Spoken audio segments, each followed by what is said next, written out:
अध्यक्ष मंडल के सम्मानित कांग्रेसों,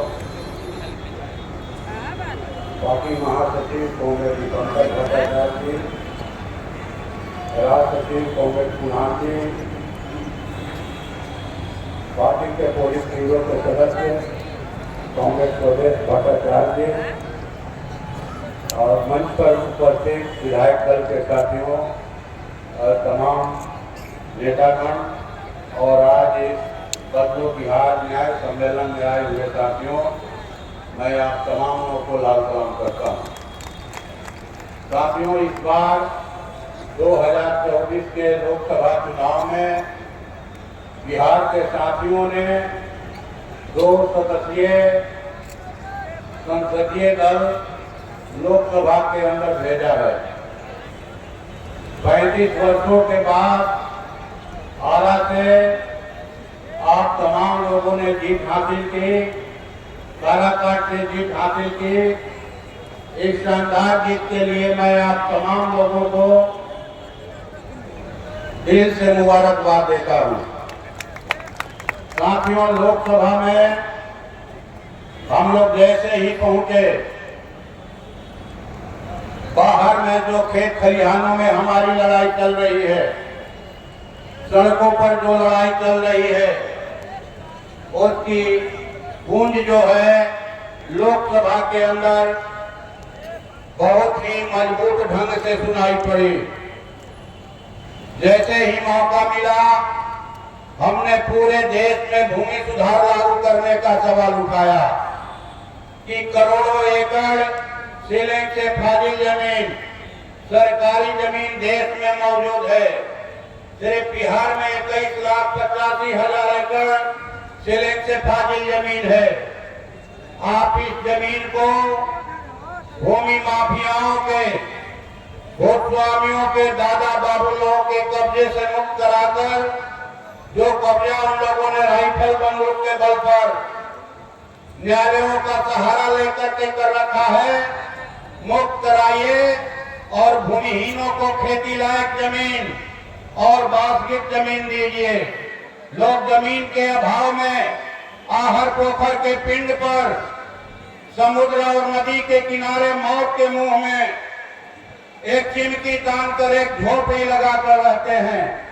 हमने देखा पिछले दिनों वायनाड में, केरल में जो समुद्री तूफान आया, 500 से ज्यादा गरीबों की मौत हो गई। हमारे माननीय गृह मंत्री जी ने कहा कि हमने पहले से उनको आगाह किया था कि तूफान आने वाला है, आप जाइए, हट जाइए, जगह छोड़ दीजिए। हम लोगों ने पूछा उनसे कि क्या मोदी जी की सरकार की जिम्मेवारी लोगों को खतरे से आगाह करना है? अगर आपने उनके लिए वैकल्पिक व्यवस्था की होती, कहीं उनको जमीन दिया होता, कहीं उनको मकान बना करके दिया होता, तो आज वो मौत के दौर में नहीं समाते। आपकी जवाबदेही है, आप वैकल्पिक व्यवस्था कीजिए। लोग मजबूरी में जाकर के खतरे के बीच में रहते हैं। लोग किसको शौक है कि गांव घर छोड़कर वो माह मैदान में बसे, वो समुद्र और नदियों के किनारे बसे, गाल के गाल में समाने के लिए। हमने ये सवाल उठाया, हमने कहा कि पूरे देश में खेती घाटे में जा रही है और घाटे की खेती का भार देश के बटाईदार किसानों ने अपने कंधे पर उठा करके रखा है।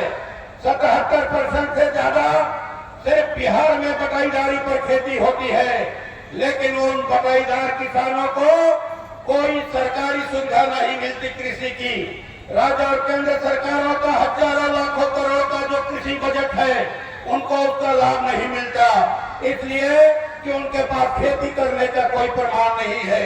हमने मांग किया कि आप पूरे देश में बटाईदार किसानों का रजिस्ट्रेशन कराइए, उनको पहचान पत्र दीजिए, ताकि उन्हें भी फसल क्षति का मुआवजा मिल सके, उनका भी जो अनाज सरकारी रेट पर क्रय केंद्रों पर खरीदा जा सके, वो भी बैंकों में अपना केसीसी खोल सके और सब्सिडी वाला उनको भी कृषि यंत्र मिल सके। हमने ये सवाल उठाया। हमने सवाल उठाया देश के खुदरा व्यवसायियों का, फुटपाथी दुकानदारों का, छोटे मझोले दुकानदारों का, कि देश की दुकानदारी है, देश का जो खुदरा व्यापार है, वह नोटबंदी के समय से ही बेपटरी हो चुका है। कोरोना काल में जो 3 बार लॉकडाउन लगा, दुकानें बंद रही और जो छोटे मझोले व्यवसायी थे, कई लोगों ने कहा, हमने बिहार विधानसभा को भी विषय बनाया, ध्यान आकर्षण लाया था कि आप ऐसे व्यापारियों की जिनकी हालत खराब हो गई कोरोना काल में, अपनी बीवी का गहना बनती रख करके कर्जा लेकर के किसी तरह से अपने परिवार को जिंदा रखा। और अब हम लोग देख रहे हैं कि एक ऑनलाइन व्यापार आया है। ऑनलाइन व्यापार के कारण उनकी 40% दुकानदारी जो है मारी गई है। अब देहातों के चट्टी बाजारों पर, कस्बों में ग्राहकों की भीड़ नहीं होती। एक महंगाई है, दूसरी उनकी क्रय शक्ति घटी हुई है और तीसरा ये ऑनलाइन व्यापार आ गया है। हम लोगों ने कहा कि आप देश के खुदरा व्यापारियों की दशा सुधारने के लिए देश में व्यवसायिक आयोग का गठन कीजिए, ये मांग किया हम लोगों ने। हमने मांग किया कि सहारा इंडिया के जो निवेशक हैं देश में, उनकी संख्या 13 करोड़ है। 13 करोड़ निवेशकों का 2.5 लाख करोड़ रुपया सहारा इंडिया के पास है और सरकार भी उनके पक्ष में खड़ी है। वो पैसा उनको दिलवाए, ब्याज सहित दिलवाए। हमारे माननीय वित्त मंत्री सीतारमण जी ने कहा कि हम तो पैसा देना चाहते हैं, लोग पैसा लेने नहीं आ रहे हैं, आप कागज लाइए, पैसा ले जाइए। हमने पोर्टल खोला है। हमने कहा कि ये गांव के गरीब रोपनी ढोपनी करने वाली महिलाएं आपके पोर्टल के बारे में नहीं जानती। जो फुटपाथी दुकानदार हैं, रिक्शा, टमटम, टेम्पू, ठेला चलाने वाले लोग हैं, वो आपके पोर्टल के बारे में नहीं जानते। वो अपने उस एजेंट के बारे में जानते हैं, गांव कस्बे के, जिनके मार्फत उन्होंने सहारा इंडिया में पैसा दिया है।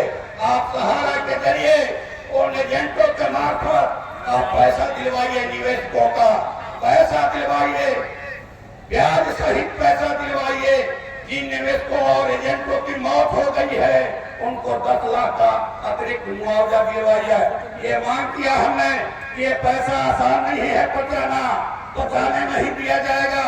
गरीबों ने अपना पेट काट करके अपनी बेटी और बहनों की शादी के लिए, बच्चों की पढ़ाई के लिए पैसा जमा किया और आप पैसा हड़पना चाहते हैं, पैसा आपको देना होगा। हमने ये सवाल उठाया और पूरा देश व्यापी जिस एजेंडे को भी हमने उठाया, सबका असर पड़ रहा है। सहारा इंडिया के तमाम राज्यों से एजेंट फोन कर रहे हैं कि बुला रहे हैं कि आइए भाई हमारे यहाँ। तो ये सारे सवाल उठ रहे हैं। तो नहरों के आधुनिकीकरण का सवाल, कदवन जलाशय का सवाल, नदियों से जो कटाव हो रहा है, ठोकर बांध बनाने का सवाल, ये तमाम सवाल, रेलवे का सवाल, शिक्षा का सवाल हम लोगों ने उठाया मजबूती के साथ। और आने वाले दिनों में ये सवाल और मजबूत ढंग से उठाए जाएंगे, इंडिया गठबंधन के सांसदों को गुलबंद करके। और आने वाला ये जो चुनाव है, तरारी विधानसभा से फिर हम लोगों ने कॉमरेड राजू यादव को खड़ा किया है और समन की ताकतें जो है बिखराई हुई है कि 2 बार हार गए, लोकसभा हार गए और वो तरह तरह का कुप्रचार चला रही है। लेकिन उनको धक्का बताते हुए फिर जो है कॉमरेड राम नरेश राम, मास्टर जगदीश राम ईश्वर यादव, बुटन कमांडर का शहादत का ये शानदार झंडा तरारी विधानसभा में लहराएगा। चारों उपचुनाव में हम लोग ये सेमीफाइनल है, इंडिया गठबंधन की जीत होगी और आने वाले दिनों में 2025 में फाइनल लड़ा जाएगा और इंडिया गठबंधन की बिहार में सरकार बनेगी। आप लड़ते रहिए, हम लड़ते रहे।